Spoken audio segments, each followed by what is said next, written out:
Hey everyone, Inkwelder here for round 4 of the 90s MTG Webcam League. It's a banger of a game, so I figured I'd put on great music from Chrono Trigger. This matchup is against Rockhart on Mono Black Helm. He's a great opponent, and this matchup tends to be really interesting because it really depends on which side of hate Mono Black, how much hate they draw. They've got Karn to shut off artifacts and Graveyard exiling effects, and so it really depends on which attack vectors Painter actually has. So this opening hand is fantastic. Even against combo, it's a turn 1 Karn, but more likely I'm going to want to play a turn 1 Fable to smooth out my draws and make sure that I get some permanent red mana in place, because the Lotus Petal and the Spirit Guide will allow me to pump out one Fable, and then I can pump out another Fable if I need to, or I can pump out Karn. So I open with the Fable to make sure that I smooth my draws. Rockhart starts with a Chrome Mox, exiling a Leyline, which means that he drew that, and he plays a Douthie. And so my graveyard effects are now shut off. And so it starts to show you that if I had opened with like a Goblin Welder or a Goblin Engineer, how punishing his line would be versus mine. I think Fable's one of the best cards in the matchup because it's going to put me ahead on mana and cards. And so I drop a Karn here, great creator, and I plus him on Chrome Mox, getting rid of the Chrome Mox, putting him at 6 loyalty. Now when Douthie attacks him, it means that Karn drops to 3. I'll still be able to wish, keep Karn on the board, and so I'm protecting my life total and also setting up a lock piece to be able to wish for Pithing Needle.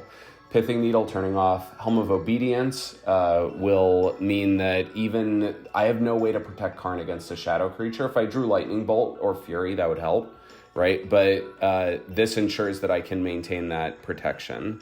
I could have considered getting Chaos Defiler, but I would have been punished because I only had 4 mana this turn because he blew up he snuffed out my Goblin Shaman. So I'm able to drop my Fable and play the Pithing Needle. I lose my Karn. Karn gets exiled, so he'll be able to use that, cast that if he wants, but he has his own Karn, and he wishes with his own Karn, and he gets Powder Keg. I will say Rockhart has the superior art Karn. I'll talk more about that later. He gets Powder Keg. Powder Keg ticks up once each turn, and you can pop it and blow up all the mana values with that, but what's great is that Needle's on 1, Shaman is 0, and Fable's 3. So I do discard Goblin Welder to Fable because I'm figuring he's probably going to try to cast a Karn if he needs it, because he can't protect Karn either because he has a shadow creature that can't block. So I'm able to take Karn off the board and I play a Painter. What's important here is that I name blue. And if a Painter player against any black deck names blue, it means they're telegraphing they have Pyroblast or Red Blast. So Rockhart sacks the Voidwalker and tries to cast my Karn. The issue with that is that, I've got the Pyroblast. Now, I would normally name black to protect against Snuff Out, but I wanted to make sure to be able to control his next play. So we're just verifying that Pyroblast can counter it. And you can see I've got insane board position now. So over the turn, and this is the value of Fable, is that it's like a 4-for-1. It just constantly pumps out value. So he's already at 8 life, and I've got board position, and I've got my second Fable flipping, and so I'm going to be able, at the end of his turn, to make as many Kiki tokens as I have mana. So I have 4 mana. I'll have 5 mana with the treasure. So he's pretty much priced into having Toxic Deluge. Like, how do you get rid of all of this board presence, right? Damnation. But needs black mana for that. So he snuffs, or he pops the Powder Keg and kills my token, and then snuffs out my Painter. But I still have lethal on board. So we go to game 2. For the board, I removed Mox Opal, Spellbomb, and Pyroblast, and bring in 2 Furies and Needle. Fury is so good at being able to clean up Karn or Voidwalker or Plague Engineer or Opposition Agent. It's so important. So I've got a graveyard-focused hand here with Welder Engineer. I have Fury, so if he goes the Voidwalker line again, I can address that by blowing it up and using my goblins. I don't have an artifact yet, but I have Urza's Saga to pump out tokens, and I've got land to make those tokens. So pretty solid hand. Unfortunately, he opens with Leyline. So my goblins are in bad shape now. And I'm going to have to use the other side. And unfortunately, I don't have a Fable and I don't have Karn. So I run out the Welder, hoping that really all I need is a Painter, and I'll be able to blow up that Leyline.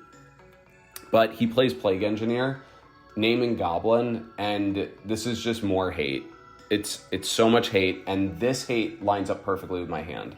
This is why these matches can be really swingy and interesting, simply because it really depends on the draws, and this is why I love Fable in the matchup. I do use Goblin Engineer here to thin my deck and just get rid of a Great Furnace. I have lands in hand, so I don't need that Great Furnace. I really need a Painter, or now, because he's playing Helm of Obedience, I need a Pithing Needle. I don't have Karn and I don't have Ancient Tomb, so neither of those help me. I literally need Painter or Pithing Needle, and I don't have it, so I scoop it up. So I cut the video improperly here. He's going to open with a Leyline effect. I did adjust my board here, though, and I took out Goblins because of how bad they were going to be that game, and I bring in Magus. And it's not to say that Magus is amazing in the matchup, but on the play, I'd rather have cards that will guaranteed do something. This opening hand is great because it's got Pithing Needle, Fable, and Grindstone, so I don't need to rely on searching my deck for Grindstone. I've just got it. The Welder will be nice, but would be nice if he didn't have the Leyline. So I open with the Grindstone. I'm not going to play a turn 1 Fable. I could have done that, but it's so awkward that I then have to play my Mountain, and now I'm reduced to 1 land. Just unnecessarily awkward. He opens with Chrome Mox and City, which is basically telegraphing Opposition Agent. Like, clear as day. So I'm going to make sure to play around that and be careful with, like, Urza's Saga effects, Goblin Engineer effects. I drew a Painter for that turn, so I run out the Painter and I name Black, and I play Pithing Needle, naming the Helm. So now he basically needs something to stop it, and he has Karn. So Grindstone and Lotus Petal are turned off, and my only threat is that Painter to start lowering Karn, but it's neutral. So I can bring him to 2, but he can go back up to 3. I play the Fable, and now I've got more board presence. I turn my artifacts upside down when Karn is out, usually to remind myself that I can't use them. It just helps.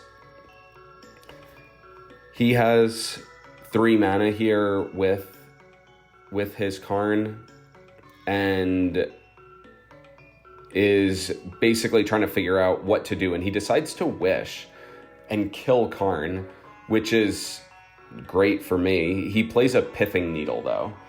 So Grindstone line is now turned off. He did something similar to what I did in game 1, right, where I used Karn to shield some damage and then establish a better lock piece. I discard Welders to Fable, which is the best feeling, and he pops Powder Keg to get rid of my Petal and my token. So I can only attack with the Painter, dropping him to 19, but I play another Fable.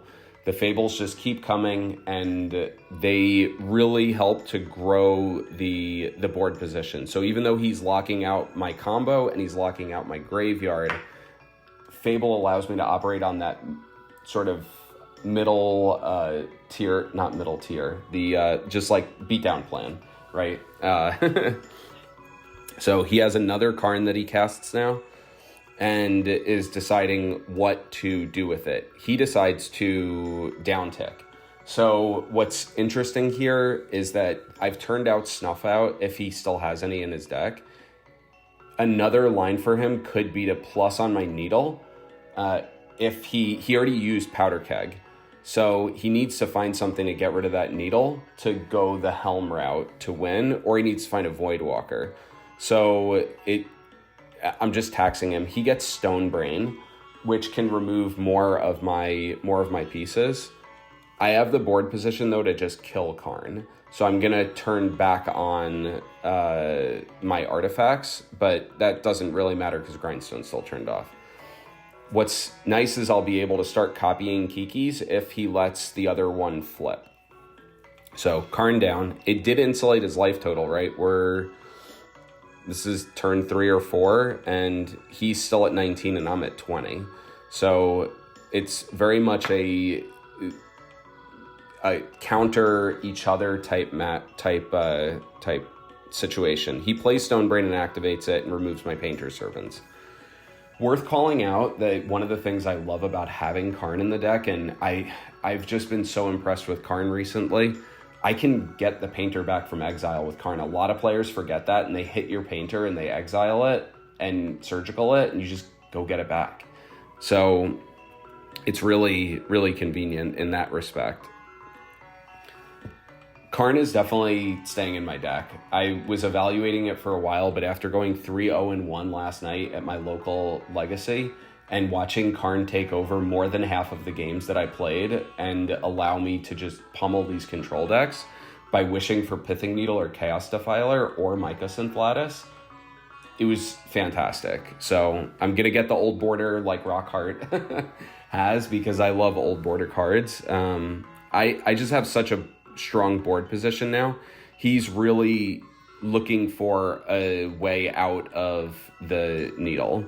So what I'm doing now is I'm doing the Kiki trick. When you have 2 Kikis, if one is not summoning sick, you can copy one with the other and then use the copies at the end of your opponent's turn to make more copies. So basically every 1 mana equals 1 token.